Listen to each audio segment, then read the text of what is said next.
We hebben de vorige keer Nautilus gehad. Waar heb je me vandaag naartoe gebracht?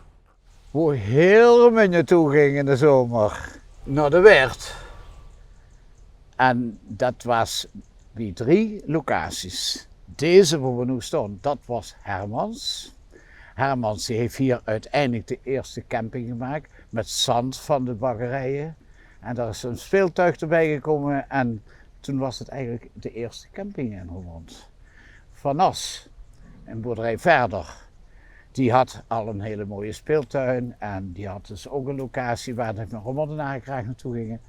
En die ik me nog goed herinner, dat was dus Barten in de Weert. En die Barten in de Weert, daar gaan de mensen van het KRM ook nog eens even over zingen.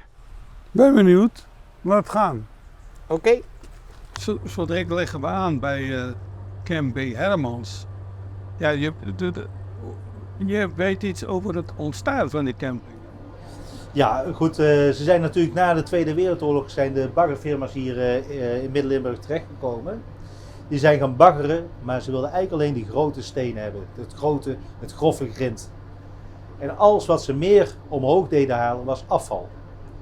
Zo ook onder andere zand. En op een gegeven moment moesten ze dat ergens neerleggen. Dat noemen ze eigenlijk een depot. Daar leggen ze dus het afval neer, tijdelijk.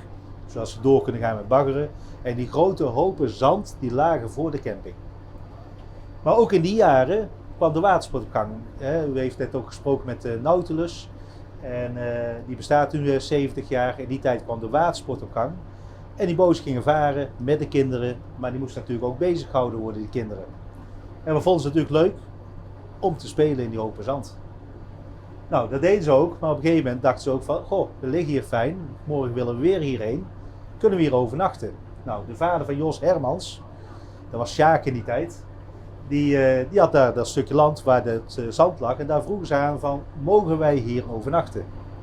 Ja, in het begin zei hij, ja, dat is prima, geen probleem. Maar op een gegeven moment dacht hij van, daar kan ik wel wat mee verdienen. En zo is de camping ontstaan. Oké. Ja, een leuk verhaal wat Jos me ooit verteld heeft. Maar hadden ze andere plannen met dat stuk grond al? Ja, oorspronkelijk was, als het allemaal door had gegaan, dan was daar geen camping Hermans geweest. Want de baggerfirma, die wilde maar één ding, zoveel mogelijk grind omhoog halen en zo snel mogelijk. En als ze daar dan een doorsteek hadden gemaakt, dus zeg maar vanaf de Noordplas richting de Weert, dan hadden ze natuurlijk heel snel grind kunnen winnen en ook hadden ze ook dieper kunnen graven vanwege de verzakkingen. Maar dat is niet gebeurd. Nee, dat is niet gebeurd. En dat komt eigenlijk door de vader van Jos, Sjaak. Want die heeft dat tegengehouden. De baggerfirma dacht in die tijd van, oh die man die heeft maar een beetje vee. En voor de rest heeft hij helemaal niks. Maar hij werkt ook nog in de centrale in Buggenum. In de elektriciteitscentrale. Maar die baggerfirma die dacht van, hé, dan gaan we dat even oplossen. Dus die is lekker uit eten geweest met die directeur. Lekker even gepraat, 's avonds. En uiteindelijk werd die man ontslagen. Sjaak werd ontslagen. Nou, dacht de baggerfirma, die hebben we te pakken. We gaan weer terug. Wil je dat stukje verkopen?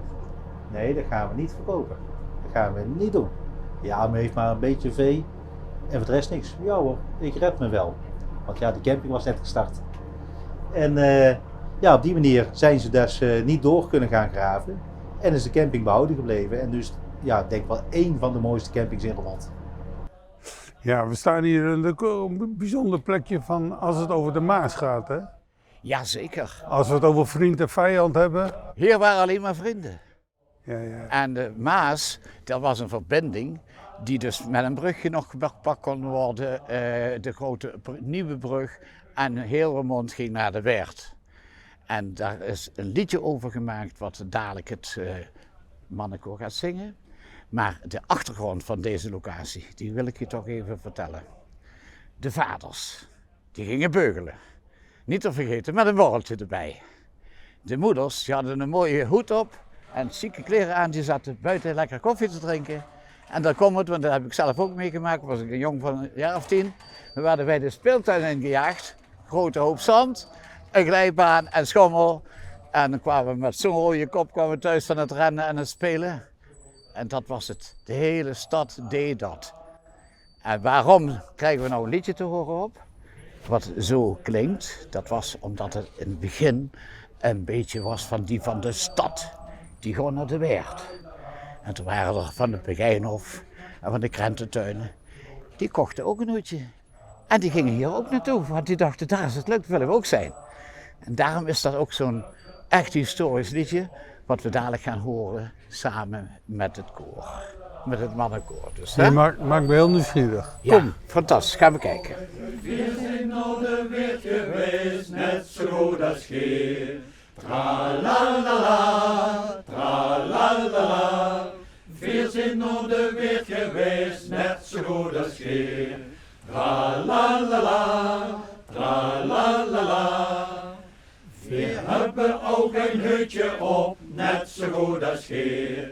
Tra-la-la-la, tra-la-la-la. Wir hebben ook een hutje op, net zo goed als Geer. Tra-la-la-la, tra-la-la-la. Wir zijn van de Krententuin, net zo goed als Geer. Tra-la-la-la, tra-la-la-la. Wir zijn van de Krententuin, net zo goed als Geer. Tra-la-la-la, tra-la-la-la. Wir hebben ook een hutje op, net zo goed als Geer. Tra-la-la-la, tra-la-la-la. Wir hebben ook een hutje op, net zo goed als Geer. Tra-la-la-la, tra-la-la-la. Ja, Frans, dit was vroeger een doorgaande weg naar Hoorn. Nou, belangrijk. Ja, het was heel belangrijk. Dat was het Lateraal Kanaal er niet. Hier moest je overheen. Wilde je naar Hoorn gaan. En er was een bruggetje over de Oude Maas. Maar dit was een klein buurtschap met een eigen kapel. Een gehuchtje met een eigen kapel. Ik heb gezien dat er al in 1890 een kapel is geweest en in 1911 een grote restauratie door onze beroemde architect Frans Dupont in 1911. En dat kapelletje heeft een paar hele mooie schilderingen van binnen. Maar ik vind het zo knap dat toen eigenlijk best wel heel Roermond wist dat hier dus een kapelletje was. En dat hier ook gebeden werd zondags, want Deken Heuvelmans die kwam hier wel eens de mis doen. Dus dat had wel belang voor dat gehuchtje wat hier was. Maar het heeft vaak onder water gestaan. Ja, dat kunnen we hier zien. Ik weet van mezelf, de allerhoogste prioriteit in Roermond was dus januari 1926, want toen kwam koningin Wilhelmina hoogstpersoonlijk. Er zijn heel veel foto's van, dat je ze ziet rondvaren in een roeiboot. Toen was Roermond bijna Venetië aan het water. En daar stond hij in 1926. En toen kwam onze Wilhelmina kijken hoe ellendig dat het was met dat hoge water. Mooi kapelletje. En ik hoop dat het weer gauw opgeknapt wordt. Want ik heb begrepen dat het toch wel het laatste hoogwater daar behoorlijk schade heeft Ja, het is eigenlijk zo. Na de aardbeving in 1992 heeft Stichting Roera deze kapel onder zich gekregen. En die stichting zorgt voor renovatie van binnen en buiten. Veel geld hebben ze niet. Dus dat gaat allemaal een klein beetje langzamer, maar het knapt heel aardig op. Ik hoorde net van de eigenaar nog dat ze bezig zijn aan een orgel. Een orgel wat gebouwd was door Verschuren en dat heel mooi klonk. Maar vervolgens zei de eigenaar, te vochtig, het is weer iets minder geworden. Dus dat kost een hele hoop geld om ook weer dat orgel te laten spelen.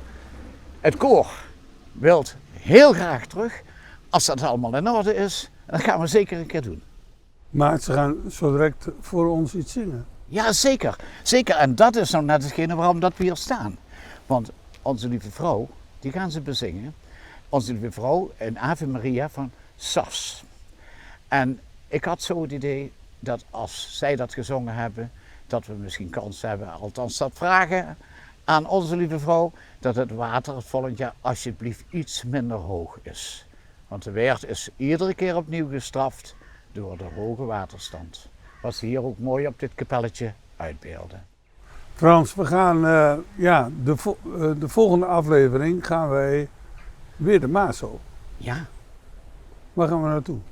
We hebben in feite een hele attractieve situatie gecreëerd gekregen met de drijvende huizen. Daar staat iedereen nog steeds versteld van. Prachtig om te zien, daar gaan we naartoe. Uiteraard is daar op dat eilandje, een prachtige haven, een zeilclub, een zeilschool en niet te vergeten het Olderhuske. Dat ligt aan de rand van de Weert, aan de Hornerplas. En daar gaan we dan eens kijken. Want we zijn nog lang niet aan het einde van onze magische Maasmomenten. Blijf kijken. Es nemes lustert bij ik stil, mijn hart wil niet naar huis toe gaan. Ik voel het leid van al mijn vriend, ik wil nog even blijven staan. Maria, hör mijn stil gebed, mijn vragen en mijn wensen aan, zodat ik blij naar huis kan gaan. Ik weet dat Gij mij blij zult staan. Wie de heb Gij mij al verheurd, als ik het zwoer had opgebeurd. Daarom kan ik gerust nu gaan, daarom blijf ik nog even staan. Ave Maria, Ave Maria, Ave Maria, Ave Maria, Ave Maria, Ave Maria.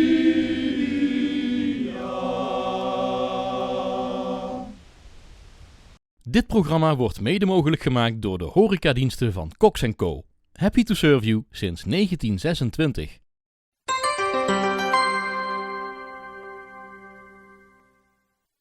Deze uitzending wordt mede mogelijk gemaakt door Brasserie en Adventure Golf Het Pakhuis.